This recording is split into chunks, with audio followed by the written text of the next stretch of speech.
Bom, então eu passo a palavra ao senhor Carlos Marden Cabral, da UNAF. Boa tarde a todos.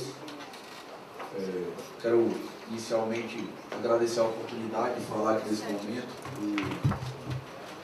dado esse tema da valorização das carreiras típicas de Estado.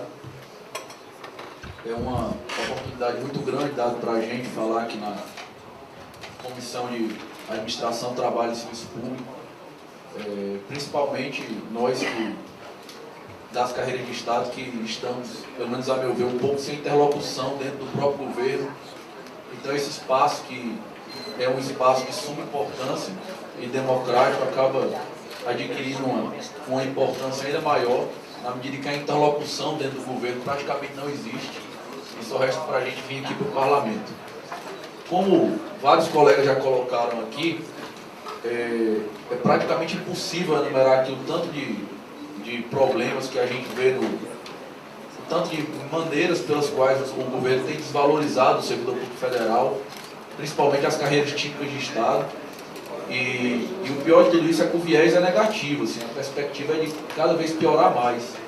Como já colocaram aqui quais são as perspectivas, a gente tem também essa criação nova agora da Previdência Complementar, que apesar de ser uma solução para daqui a algumas décadas, o efeito imediato dela vai ser diminuir a arrecadação das contribuições previdenciárias dos servidores e com certeza vai aumentar o déficit, né? Não tem jeito no primeiro momento. Isso aí vai acabar sobrando para os servidores que estão dentro, propondo mais reformas da Previdência do servidor. O viés realmente é negativo.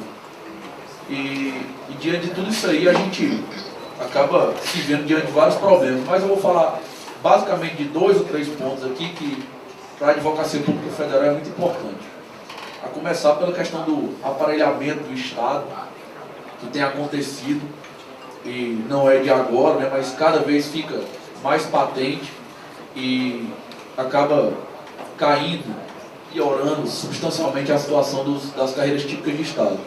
O Brasil, o governo federal hoje, como a gente sabe, conta com aproximadamente 22 mil cargos em comissão, o que significa que cada vez que um governante entra no poder, ele simplesmente troca toda a cúpula, né?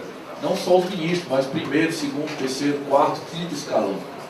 E aí ele governa o país à margem daquelas pessoas que foram concursadas especificamente para ajudar, para interagir na gestão, e elas ficam ali condenadas a ser coadjuvantes em uma função que elas foram concursadas para exercer. Então essa questão do aparelhamento, de trazer pessoas de fora para exercer funções comissionadas, e, na verdade tocar o Estado da maneira que o governante da vez gosta, eu acho que é o problema mais sensível das carreiras de Estado. A gente na AGU, pessoalmente, tem atualmente esse problema. Tem aqui uma lei orgânica da AGU nova que está tramitando, que é o PLC 205, que inclusive está aqui na CETASP. Eu agradeço aos deputados aqui da CETASP, que a gente está tendo um trânsito muito bom, conseguindo interagir com eles estão abrindo espaço para que a gente participe dessa lei. Mas, mais uma vez, uma lei nova em que você poderia trazer uma novidade de mentalidade, não, ela vem novamente com o cargo de comissão, entendeu?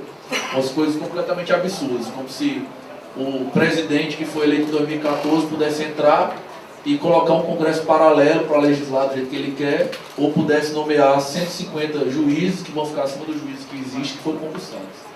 E na advocacia pública se admite isso, e em todas as carreiras de Estado a gente tem esse problema. Então, assim, não existe, né, como você discursar ou conversar sobre valorização do serviço público se o governo pensa a partir de um aparelhamento do Estado e não em valorizar o servidor público. Então toda a desvalorização do servidor me parece que parte desse ponto inicial, que é de o governo saber que a gente é descartável. Ele não precisa de quem é servidor público concursado, porque ele vai governar com os 22 mil comissionados que ele colocar para dentro que não fizeram concurso. Então esse é o primeiro problema que eu acredito que é comum a todas as carreiras de Estado. Quanto à questão específica da Advocacia Pública Federal, a gente tem um problema muito sensível, que é o problema do déficit de membros. Como o Alan até já colocou aí, a gente vem sofrendo ou verificando um crescimento da Justiça Federal, que é uma coisa muito positiva, principalmente quando a Justiça Federal vai para o interior, se interioriza. Isso é muito positivo no ponto do acesso à jurisdição para o cidadão, é muito importante. mas, por exemplo, nos últimos 10 anos, a gente teve mais do que o dobro, o tamanho da Justiça Federal mais do que dobrou, a gente tem mais do que o dobro de juízes e de varas, e a AGU não cresceu de tamanho. Ela teve, na verdade, alguns cargos de procurador da Fazenda Nacional criados, mas isso porque eles absorveram aquela função tributária que era antigamente do INSS. Então, houve essa demanda que também cresceu para eles. Mas advogado da União, que é outra carreira da AGU, por exemplo, depois de muitos anos de luta, se conseguiu criar 560 cargos no ano passado. Até hoje o concurso saiu, mas está emperrado. A tentativa é de conseguir nomear pelo menos 100 pessoas. Procurador Federal, que é a outra carreira, a gente tem 350 cargos em aberto, vagos. Está prometido um concurso para ver se sai, mas o Procurador-Geral Federal já foi absolutamente claro em reunião com a gente, falou que, olha, pode ser que eu consiga nomear metade das pessoas até o final do ano que vem. Então o concurso já sai, você sabendo que ele não vai resolver o problema, que o objetivo não é esse. E parece que, pelo que os colegas colocaram, todo mundo está sentindo isso aí ao mesmo tempo. E especificamente na Advocacia Pública Federal, a gente vai sofrer com isso muito brevemente, porque a Casa aqui, juntamente com o Senado Federal, já aprovou a criação de 4 tribunais regionais federais. Então a Justiça Federal vai ampliar mais ainda e a gente vai agudizar esse problema que a gente já está sofrendo. E, como se não fosse bastante, dentro da AGU a gente tem um problema seríssimo, que é o da falta de carreira de apoio. A gente tem um prometido projeto de lei aí de uma carreira de apoio que está prometido pela AGU, está prometido pelo planejamento, simplesmente não sai, não vai para frente. Essa situação é tão delicada que alguns dias atrás, se eu não me engano, uma semana atrás, o deputado Fábio Trade e o deputado Laércio Oliveira fizeram um ofício para o planejamento, fizeram um ofício para a AGU, para saber como estava essa criação do plano de carreira dos servidores da AGU e da Defensoria Pública da União também. Então a gente tem sofrido com isso. A realidade dos procuradores é o procurador se dividir, ou do procurador, do advogado da União, ou do defensor público da União, é de ele se dividir entre fazer a função típica jurídica para a qual ele foi contratado, ou ficar fazendo trabalho burocrático. Ficar um trabalho burocrático mesmo, eu digo, é tirar xerox, ir à justiça buscar processo, porque não existe uma carreira de apoio mínima. A gente tem um sistema uniformizado, eletrônico, mas não existe alguém que possa inserir esses dados, alguém que possa operacionalizar isso aí. E a realidade de trabalho da AGU, ela tem uma deficiência de membros, uma deficiência de servidores e uma deficiência estrutural, né? A gente tem vários casos da AGU no país, onde os servidores, os membros estão trabalhando em prédios interditados, realmente pela defesa civil, porque não tem a menor condição de trabalho, se trabalha com fio exposto, com goteira, com o prédio tem que cair mesmo, interditado pela defesa civil e a AGU funcionando no prédio.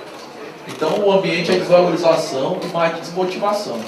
A gente tem uma evasão enorme dentro da AGU e a tendência, na verdade, é só piorar. Então, assim, eu acho que se a gente vai discutir valorização do serviço público, me parece que ela passa basicamente por dois pontos mesmo que eu tenho que colocar aqui. Primeiro, essa questão do aparelhamento do Estado. A partir do momento que o governo governa, né, sendo redundante, sem as carreiras típicas de Estado, sem as pessoas que foram concursadas para aquilo, ela passa a tratar o servidor público como descartável e a condição dele só piora cada vez mais e o viés é negativo para frente, não é positivo. E a interlocução do governo com a gente é zero em relação a isso. A gente só consegue fazer isso aqui no Congresso. E tem esse problema que vai se refletir de todo mundo estar com déficit pessoal, de os concursos públicos não saírem, de quando o concurso público sai, cria-se uma falsa expectativa no concursando, porque ele é aprovado e não é nomeado. Então, eu sei que o pessoal aqui do Congresso, vocês deputados já passaram por isso, membros da AGU, todo concurso tem que vir aqui, de pedir apoio para ver se consegue ser nomeado, como o pessoal da CGU, por exemplo, está fazendo hoje. Então era basicamente o que eu queria falar. Eu agradeço a oportunidade por abrir esse espaço tão importante e democrático para a gente. Em nome da UNAF, eu agradeço pela chance. Obrigado, Carlos.